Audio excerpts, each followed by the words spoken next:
भगवते वासुदेवाय। पुरुषोत्तम मास श्री गणेशाय नमः। पुरुषोत्तम मास महात्म सरल भाषा। पहला अध्याय। एक बार बहुत से ऋषि मुनि नैमिषारण्य में तीर्थ में जाकर यज्ञ करने में तत्पर थे।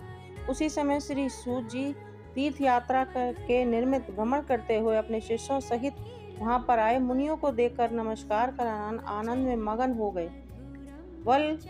वलकल वस्त्र पहने, प्रसन्न मुख से, चेहरे पर कांतिक, परमार्थ में निपुण, चंदन से शोभामान तुलसी की माला तथा जटाओं का मुकुट धारण किए हुए थे।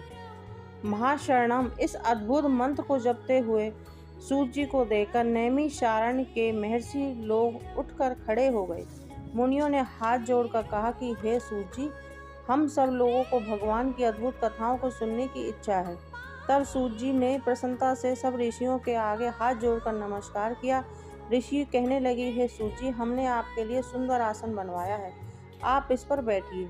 आप बड़े भाग्यवान हैं, आपने गुरु की कृपा से भागवत के रहस्यों का वर्णन करने की शक्ति प्राप्त की है।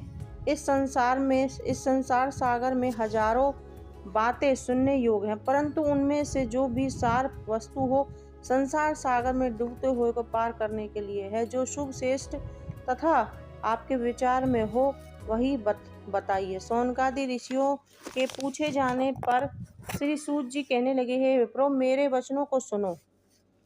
मैं पहले पुष्कर तीर्थ में गया, वहां पर हजारों तीर्थों में होता हुआ हस्तिनापुर गया।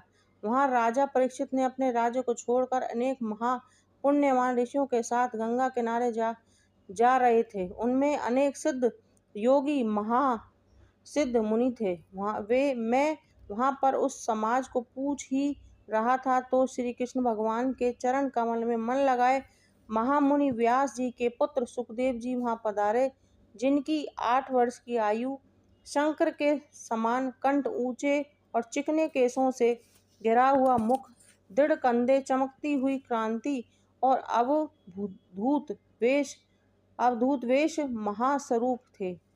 मेरे महामुनि सुखदेव जी को देखकर भी मुनि हाथ जोड़कर खड़े हो गए। तब मुनियों के बनाए हुए कमल चक्र जैसे ऊंचे आसन पर सुखदेव जी को बिठाया गया।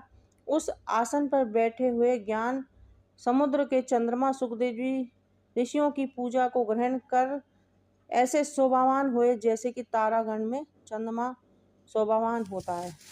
ओम नमो भगवते वासुदेवाय। पहला अध्याय समाप्त।